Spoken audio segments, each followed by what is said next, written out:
What's up and welcome back to Cleats to Whistle podcast. I am your host, Brad Valdez. I am Kevin Watson. Man, it's been a good day here at Seneca, and I'm happy to have Coach Davidson here. Man, it's just an exciting time, man. I coached here back in 18. 1 year I was here, man. So I'm glad somebody's here with some good knowledge and want to stay here. You know what I mean? That's the thing. Are you going to stay? For a couple I'll years. be here. Okay, all right, man. So, but what we'll do is, man, we'll just go right to left. Just introduce yourself real quick and tell them your role with the staff, man.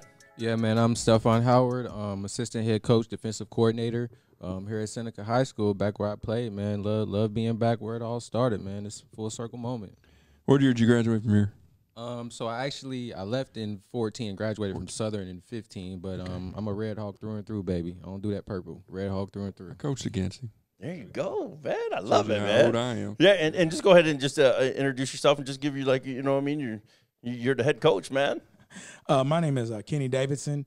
I'm the head coach here at Seneca High School. Excited to be here. I want to thank you guys for having us and coming and checking out some of our players and our coaches. We're super excited about the 2024 season.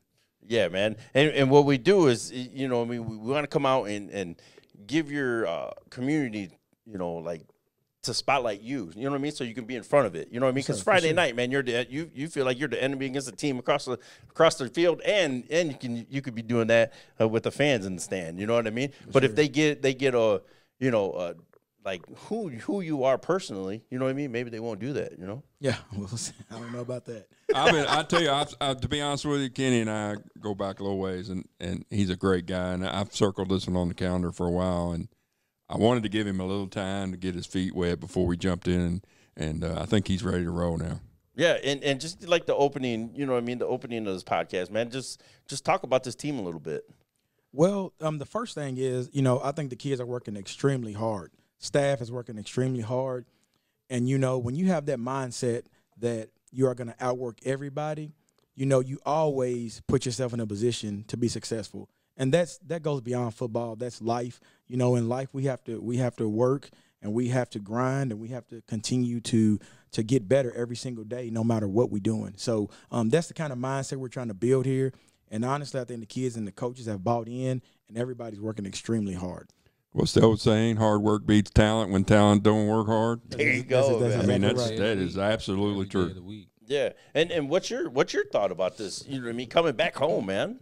Man, it's a full circle moment. You know, I can remember Fridays walking through the building and going out there playing, and then you know, life happens fast. You know, I went to school. You know, went and had the opportunity to coach at a few different colleges around the state, and then you know, was blessed enough to be under some really smart football minds, you know, from the middle school level to the Division I level. So I'm really thankful for the guys I've been able to coach under the past few years and be able to bring that knowledge, that mindset, that work ethic, that environment, that intensity back all where I played, man. You know, it's really a blessing to really put these kids in a position, you know, as close as I can, you know, to simulate what it's going to look like at that next level. And the biggest thing for me, man, these kids, they know that you care about them. You know, they know when you do and they know when you don't. It don't matter how much ball I know. It don't matter what I can call. If a kid doesn't, you know, truly believe that you love them and care about them, you know, when it's third and short and I need to stop, you know, the kid that knows, you know, I'm there for them, they're going to give me everything they got. So that's the biggest thing for me and us, you know, just that satisfying feeling to know that the kids, they know that we truly care about them. We're not worried about our accolades as coaches. So that's number one for me. I love it, man. I love it. Coach and I had several conversations about staff before he started getting going, and I tell you right now, he's got a real good staff here. Watch out. He's got a real good staff. There you go. And if you are liking this content, make sure you comment, like, and subscribe to the YouTube channel. Man, we're close to 500, man. That's our 2024 year goal is to get to that 500 mark. So, man, Coach has been – you know, I'll show him some love real quick, man. Coach has been doing such a great job, you know, trying to line up everything. And man, I just, you know, I wanted to say thank you, man. Appreciate that. I'm just a guy, though. I'm just a guy. Just doing a dude. what I love, man. Just a dude. Just talking dudes, talking ball, That's right. man. That's it. But we're going to get into this podcast, man, because I always want to know, like, who your mentors are, man. You know, shout some of them out, man. You Hey, know, this is going to be a list right here. Yeah, Let me tell you. exactly. It you could be know- no football too, man. It could just be, you know, the For wife, sure. whatever, man. For sure. You know, well, and before I talk about any of my mentors, shout out to my beautiful fiance, my better half, Miss Jen. She worked extremely hard at this. She's a true coach's wife. You know, my kids. You know, I have a really good support system with my family. But you know, as far as mentors, there's a lot of guys that I consider mentors because I'm the type of coach that if I've got a question, I'm going to call somebody and I'm going to ask. But I'm just going to shout out a few people. One, Marvin Danzler, who is the head coach at Central High School. Chuck Smith was the head coach at Boyle County for many years. Brandon Smith, the head coach at South Warren. And last but not least, Eric Brown. He is actually one of the guys that got me into coaching at a very young age. After we coached together for a few years, we were the co-founders of a nonprofit organization called Panthers Youth Football, Inc.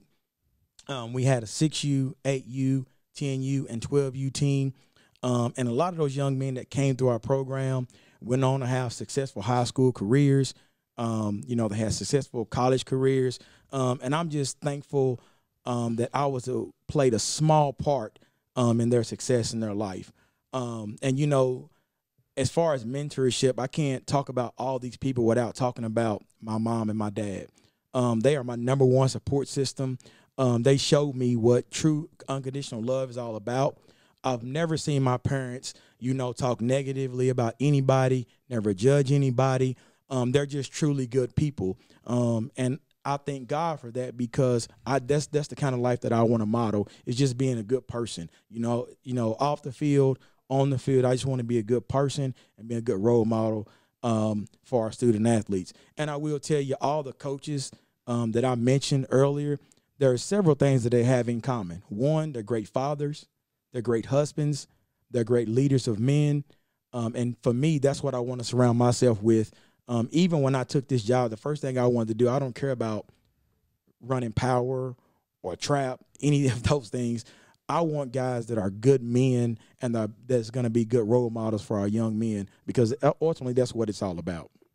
Yes, sir. Yes, sir. I mean, I told you it was a list. I'm telling you. It's a You go list. throwing that Smith word around, man. It's, Hey, hey, them two cats, I mean, Marvin's no slouch at all, don't get me wrong, but them Smith dudes are different, man. Right, man. Brandon and Chuck are different. Yeah, man. Listen, He'll tell you. Those guys truly know how to work.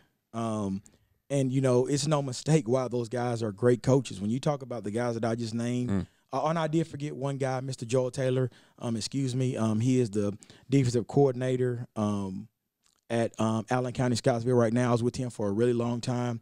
Shout out to him as well. But back to what I was originally talking about was about how the Smiths and how they show you how to work. You know, it's you know, there's no mistake on why they're in always close to winning championships, because those guys put in a lot of work, and it takes work to get to that level. It does. It does, man. Let's go. Go I'm ahead. ready. I'm ready. Let's go play. Go ahead Man, and shout them out, man. Definitely gotta shout out the guy the reason I got into coaching, Coach Morton. Shout out Coach Morton, man. He was my position coach here at Seneca when I played. You know, that was my guy. Really good man, really good football man, just a really good person I looked up to. He's the reason I picked up a whiteboard. So definitely shout out Coach Morton, man. Kobe Clark. Shout out to him. Shout out Alex Bell. I was coaching with him at Union. He's down at Delta State now. So shout out to him as well. Man, there's just so many coaches that I could shout out. You know, that I learned under and worked under. And then my mom, definitely got to shout her out, man. Raising two boys, never gave us up, never complained. She's been to a game everywhere. I've coached at so many places, but she's been to a game anywhere I've coached. So definitely shout out to her. She's probably the biggest football fan I know. Yeah. So who did you play for here at Seneca?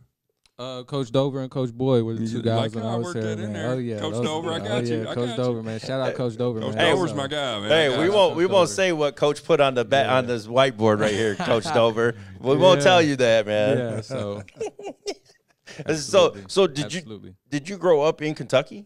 Yeah, I did. So I grew up in Bowling Green, Kentucky. It's a funny story. I played football at Warren Central High School under Joe P. Hood. He coached at Warren Central for a long time, legend. When the college thing didn't work out, I went and had, raised a family, and I got into coaching. A guy named Jerry Bradley, rest in peace, Jerry Bradley, but he called me and said, man, why don't you come and coach? And I started with Little League, started with him and Eric Brown, and it just kind of elevated from there. And I found out that this is what I love to do is to be a positive role model for kids and our young athletes. I mean, I think that's the most important thing for me. So that's kind of how I got into coaching. Last year in June, my fiance and I decided to pick up and move and come to Louisville. So I came here last year and was 1 year up under Marvin Danzler.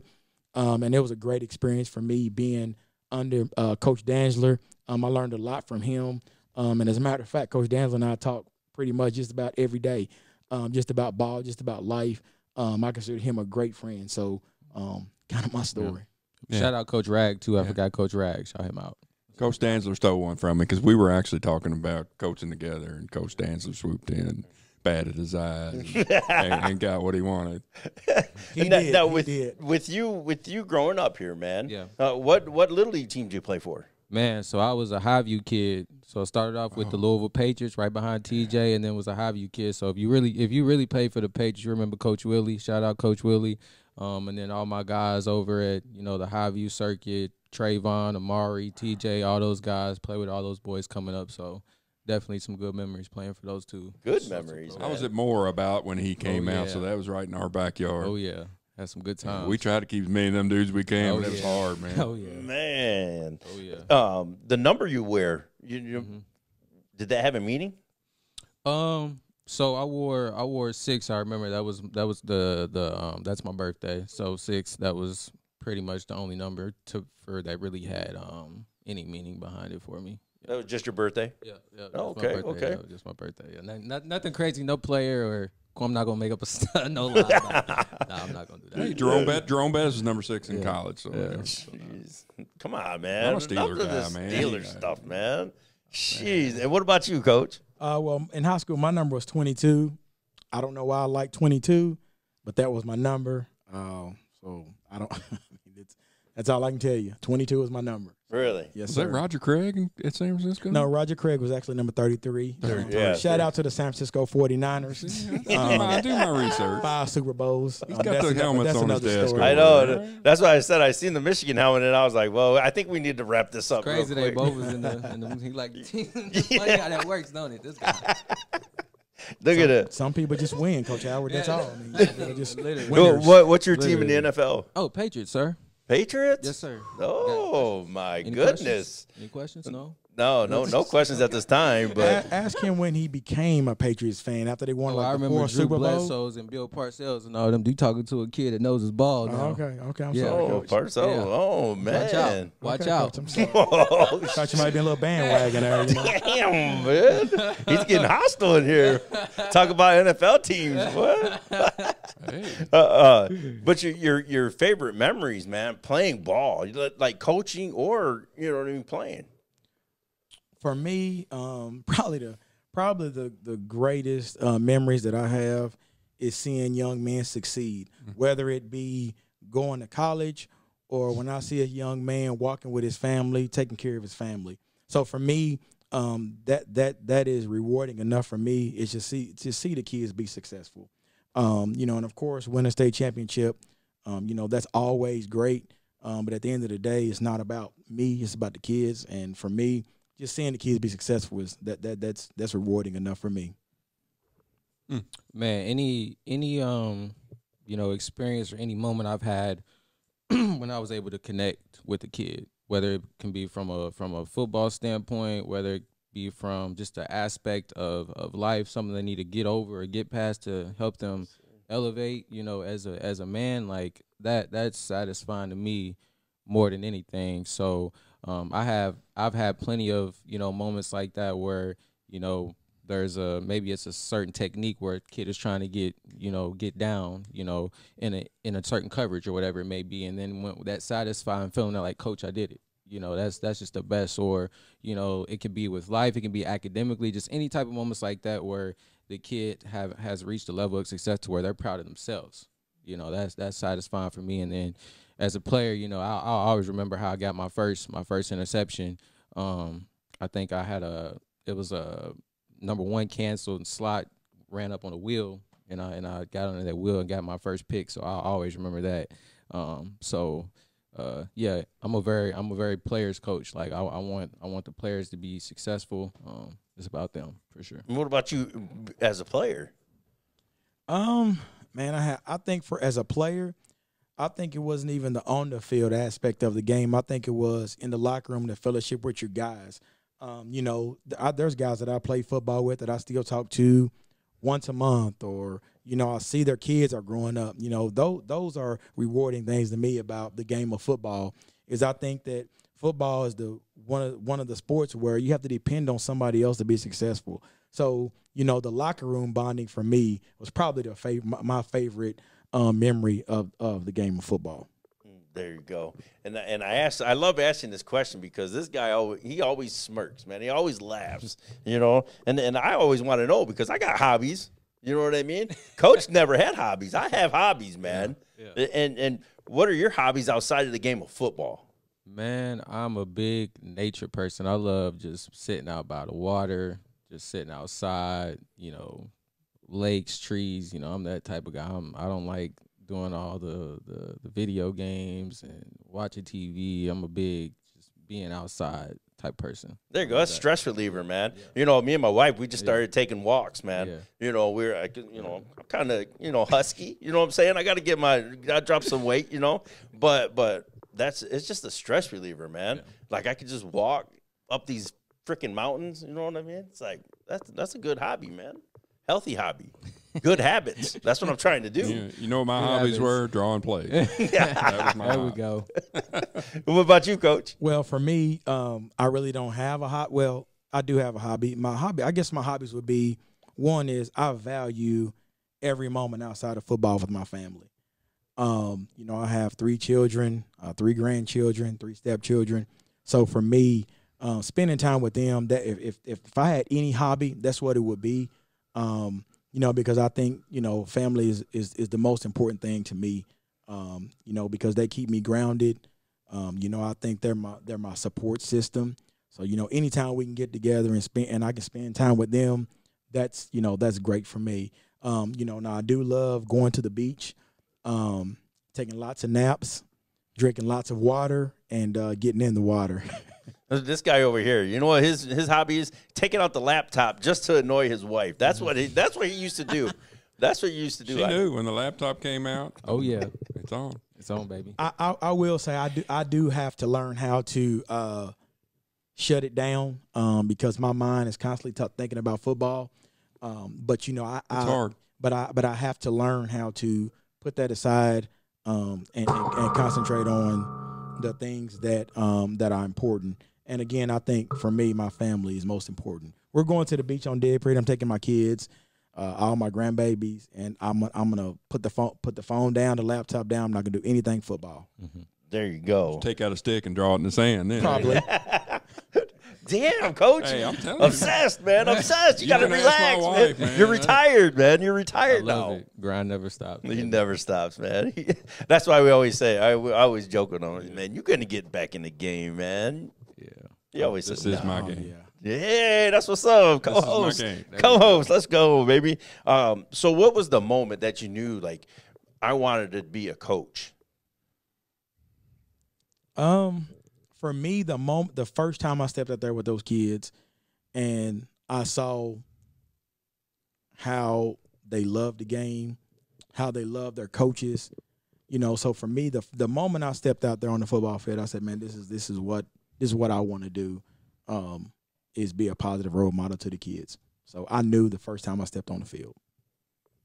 What about yourself, man? For me, I feel like I knew early as a kid. Because, like, when I would watch football, like, I wouldn't just be watching. I'd be really watching it. I'm really watching. I'm really listening. So, you know, I was really studying it. Like, I would walk around these halls with a mini whiteboard, just drawing stuff up, quizzing myself, that type of stuff. Defensive guy, man. That's what Like we go. do. I'm telling That's you, what we and do. like I was a really big film guy in high school. Like I loved watching film. I loved knowing the game because I wasn't the fastest, wasn't the tallest, but I knew where I was supposed to be, and I knew what I needed to do to get there in the timely fashion. So just understanding the ins and outs of the game and wanting to see someone else be successful. You know, not being selfish to withhold knowledge. You know, that type of stuff, paying it forward. You really love the game. You're really a selfless individual. You really want the game of football to continue being what it is. Passing on that knowledge, man, that's the best feeling in the world, for sure. Great answers, man. I love it. Great I'm a answers. film guy too. Love it. Yeah, man. There's nothing more satisfying seeing a team line up in a formation and you say, "Oh, here comes a trap. Oh, here comes power." Yep. I mean, you just know, and it As the great Brandon Smith would right. always say, Friday nights should be your easiest night. That's right. Because the number one goal is to make sure your kids are prepared, make sure they are detailed, and make sure everything is organized. And on Friday nights, it should be easy. It shouldn't be hard at all. Yeah, man. Now talk about the staff, though, man. You got, you know what I mean? You got this guy, phenomenal young man. Talk about your other guys, man, on the staff. So Coach Howard came in. He's my assistant head coach, defensive coordinator, and he's working with the defensive backs. You know, I'm not a guy that's big on titles, but Coach Howard never misses anything. He's constantly at my house. He never misses a workout. We got any fundraisers, he's there. So your assistant head coach got to be somebody that you know you can 100% depend on. So I think that, you know, he has earned that title. So I have Coach Leander Peters. He is a teacher at Butler. He came over with us. He's going to be my special teams coordinator, and he's also going to be working with linebackers. He's going to be my JV head coach. Bryson Rogers, who is a great young mind. He's not been out of a helmet much long. I mean, it's been probably maybe a couple of years. But he does a really good job. He'll be working on my wide receivers. He'll be in the box on Friday nights, and he'll be calling our JV offense. He has a really, really great mind. He wants to be good. And anytime you have a young man that wants to be good, we're going to put him in a position to be successful. Quantrell Wright, some of you may remember him. He was a pretty really good running back at Male High School. He's coaching running backs with us. And we also have Dennis Edge. He played at Trinity. He'll be coaching quarterbacks. And then we have, last but not least, Jimmy Anderson. He will be coaching offensive line and director of football operations. Kind of a role there for him. There you go, man. And are you guys, you know, this is a question for you. You know what I mean? You coming in. Hey, have you coached with him long? So it's crazy. We got connected through Future Stars about 4 years? Yeah. 4 years ago. Shout out Rico. Yes, sir. Shout out to Rico Hughes. He's a great organization, great program. If you don't know about Kentucky Future Stars, you need to be Googling those guys because they do a really good job with that stuff. Shout out to Rico Hughes and his staff for the great job that they do. So that was our first initial meeting, getting connected. We ended up rooming together in a dorm up at Moorhead during camp. Never knew this guy, had no idea we were going to be coaching together years later. So that's just a testament. You got to stay in touch with people. You never know, what's going to happen. Relationships, man. Relationships are everything, man. No matter how many degrees you have or anything like that. It's about who you know, who can vouch for you, that type of stuff. So we just stayed in touch, man. And like I said, I just left the college coaching not long ago, back home, and we got connected, and we're here. So the biggest thing for me, I appreciate the opportunity from him. It means a lot being back here, I played here, so it means a lot to me. It's close to me, so definitely for this spring, man, just really getting acclimated with each other. Like I said, I've been over his house plenty of times, so we're just trying to get each other figured out mentally. So Friday nights, we can have this thing rolling, ready to go come the fall. Yeah, so you guys are fully gelled, man. You guys are you need what 2 weeks? 2 weeks of spring ball, man. Yeah. You guys feel good. Oh yeah, man. We're trying to keep it simple for the kids. I think that's a lot where coaches go wrong, trying to get too complicated, too complex, trying to be too cute. Everybody wants to be Bill Walsh, you know, and not just keep it simple for the guys. So just being simple but being detail. You know, the complexity is within the detail. You can be detail oriented and make it. Teams will think that you're running this crazy scheme, but you're running your base day one stuff. So I think it's just the detail, the understanding, and the 1-2 from the players at the end of the day. Either they're going to do it or they're not. Yes, sir. You know, either they're going to do it or not. And when they know you care about them, like we started, if they know you care about them, they're going to do it. So that's where we're at. Hell yeah, hell yes. Good stuff, coaches. Good stuff, man. Now let's talk about your side of the ball. You know what I mean? Show some love to those leaders, man, that you're seeing out there to, you know, spring ball, man. You know, we've got a dog at every level. Not just talent, but kids that really back the coaches up on what we're trying to instill from a coach's standpoint. Because it's not a talent issue. We turn on the tape, we see there's talent, we see there's potential, but the mental aspect of it, the intangibles, that stuff, just, you know, we're in the weight room and we might be off to the side having a conversation, and we hear players getting on other players like, come on, get your reps, let's go. Or we're out on the field, we're doing install, and hey, you know, quiet down, lock in. You know, they're trying to teach. So that type of stuff just makes our job 10 times easier. Is when you got, you know, the kids that are the catalyst for the team, that all the ones are going to follow them, and you got those guys kind of leading our ship. You know, that just makes everything, you know, 10 times easier. We got a D-line in Kenny. Shout him out, really good kid, works hard. He's going to be really good. Travis, you all just spoke with him. You know, second level guy. And then Jeff as well. So we've got leaders. We've got good kids. That's the thing. Like they're good kids. They love football. They love football, and they love people that care about them. So really glad to be here. Really glad what we got going. Oh yeah, hell yeah, man. And you know what I mean. You're an offensive defensive guy. Which one are you? Well, it's funny because I'm a defensive guy. But, you know, I was having trouble at the time finding an OC. So when I spoke with Coach Howard, I decided to flip. So I'm going to be the offensive coordinator and let Coach Howard run the defense. You know, I gave him my vision. Now it's up to him to put his own flavor on it and add what he wants to add, because I don't want to be a micromanager, okay? You have the vision. I want you to take and run with it. You know, because if I got to micromanage you, I shouldn't have brought you on anyway. So when you bring coaches on, you have to trust those guys to do their job. Now, you know, it's up to me to make sure that everybody's doing their job. But at the same time, you know, I'm not going to micromanage any coaches, because if I've got to micromanage you, I shouldn't have brought you on anyway. Yep. And spotlight some of your guys, man, on that offensive side of the ball. Man, listen, I want to shout out every single player that we have on this roster. And I know it might be a very cliche statement, but when I say this, it's really true. Great teams police themselves. And just as Coach Howard said, you know, a lot of times we don't have to correct the players. The players are correcting each other. The players are correcting themselves. And that's a step in the right direction. Now, are we where we want to be? Of course not. You know, it's early. We put in new schemes on all three phases of the football. But at the end of the day, you know, I think the kids are working extremely hard. So for me, I want to shout out every single person on the roster, because they've came in with a new coach, and they came in, they have bought in, they have done everything we asked. And again, great teams police themselves, and I think that they've shown that and they've done that.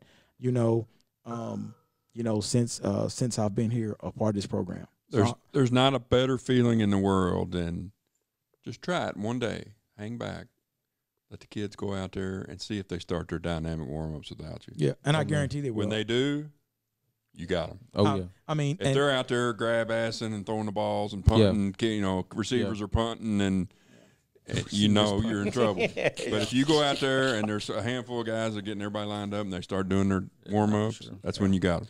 Yep. And honestly, and that's already happened. You know, when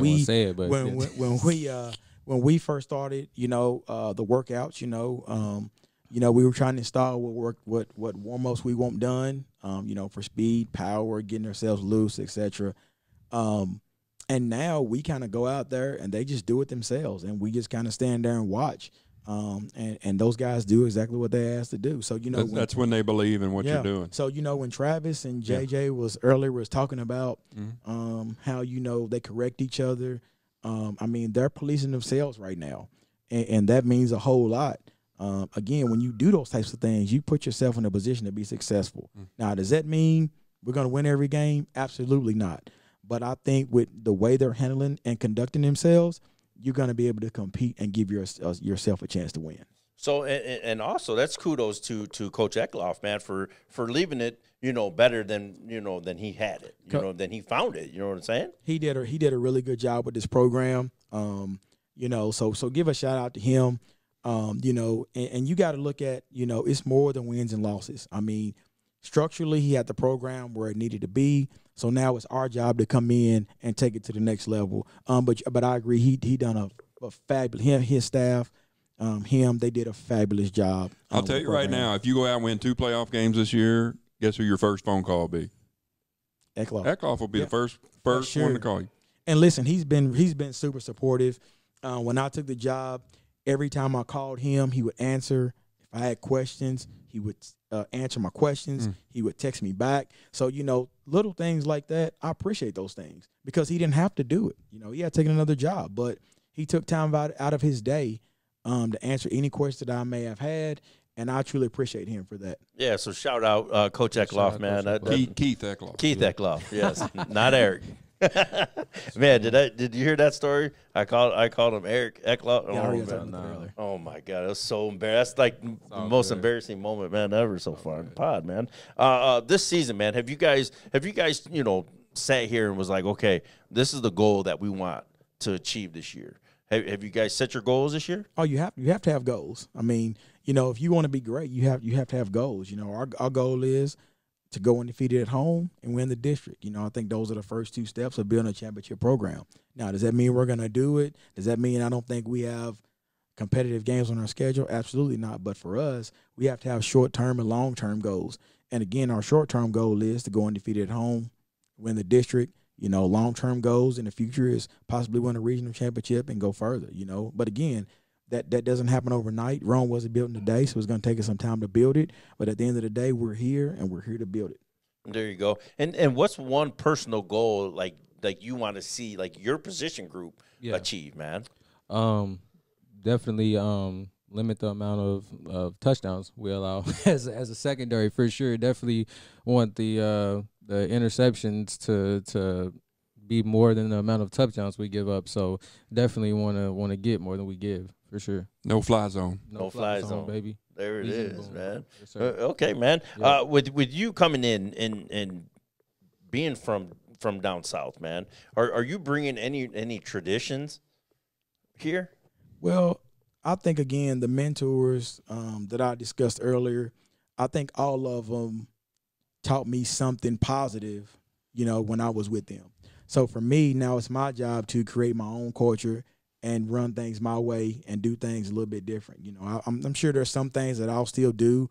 However, you know, it's my opportunity now to build things my way. Take what I've learned from those guys and build on it. Hey, long as we don't talk about that pregame central stuff in the locker room, man. Hey, you talk about wild. Got after it. Wild, man. Holy smokes. We'll talk about that at another time, but woo. Yeah. Okay.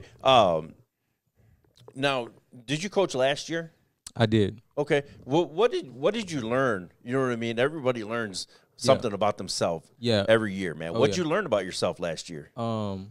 Last year, so I was at Lindsey Wilson last year, coached cornerbacks down there. Shout out Coach Cotter, Coach Kleckler. Great program, great staff.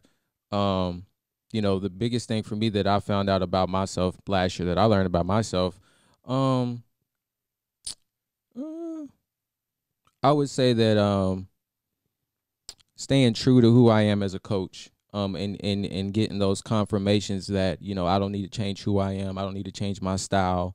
I don't need to change my demeanor because it works for the players. So as long as it works for the players, that's all that really matters, honestly, to me. So, you know, just really staying true to my coaching style, my teaching style, how I handle situations with players, whether it be on the field or off the field. So just that mindset and those morals that you have to have that really embody who you are as a coach. At the end of the day, your morals are who you are. So just staying true to all that for sure. I like this guy. Yeah, man. I love it, man. Yeah. And what about yourself? Did you coach last year? Yes, I did. I was. Over at Everton? Yeah, I was man. With Marvin Dansler. Yeah, he came from the dark side. But what did you learn about yourself? Well, I don't think it's nothing that I learned new. I think it's a reminder every single year that the best coaches are the greatest teachers. And you learn that every single year. Sometimes you have to remind yourself, because when you go out there with those young men, everybody don't learn the same. So, what we have to do as coaches is we don't want them to adjust to us. We have to adjust to them. So if I'm running a drill and they're not getting it, then I've got to figure out a better way to teach it. So for me, it's not nothing that I learned, last year. I think that's a reminder every single year is that the best coaches are the greatest teachers. And my number one goal is to get better, 1% better every single day. So I'll call coaches, ask them questions. I watch a lot of film. I watch a lot of clinic tape, just because I want to get better every single day. Because if you're not getting better, you're getting worse. Nobody stays the same. There you go. Phenomenal episode, man. But hopefully you are enjoying this content. But like I always say, make sure you comment, like, and subscribe to the YouTube channel. Seneca, man, I hope you're happy, man. This is going to be a really good season, man. I'm pumped up for you guys, man. Really excited. If we can do anything for you guys, man, I will actually put your you got Twitter? Mm-hmm. Okay, I'll put your Twitter. If you can give me your Twitter handle, I'll put it in here. And yours too. I just got yours, so I'll just link it in here. And for like fundraisers, man, can they say if somebody wants to support Seneca, can they just hit you up on that? Yes, sir. Actually, we have so Saturday we just worked Thunder over Louisville. Coach Howard and I, and we were out there for about 12 hours. My fiance came out there and helped our kids. Shout out to the parents and the players, Miss Jen, Coach Howard, for coming out and helping. I mean, it was a really, really long day, but it was rewarding for the kids. And actually, we have a fundraiser going on right now with Booster Fundraising. It is just a donation style fundraiser. You just give. You can be anonymous. You can state your name. But anything you do goes back to the Seneca football program and our young men. Shoot that to me, and I'll post that too. Yes, sir. I appreciate it. Thank you. Yeah. Oh, yeah. We'll put that out there. It was on Seneca football, right? It was, yes, sir. It was, you had some kind of breakfast. You had some kind of where you paid for food. Oh well, Friday we did a fundraiser at Canes. We got a portion of the proceeds. Go. So it's more than on the field. We have to fundraise and raise money for our young men because at the end of the day. We want them to be successful, and it takes money to run a program. That's right. Seneca's got a proud tradition of alumni. And, hey, Seneca alumni, I'm calling you out. Come out and support these dudes this year. There's no reason there shouldn't be 400 or 500 people in the stands for that first home game. Yeah, I will tell you, Seneca does. He's talking about the past and present. They have been very, very supportive thus far. Sweet. Thank you for all of your help.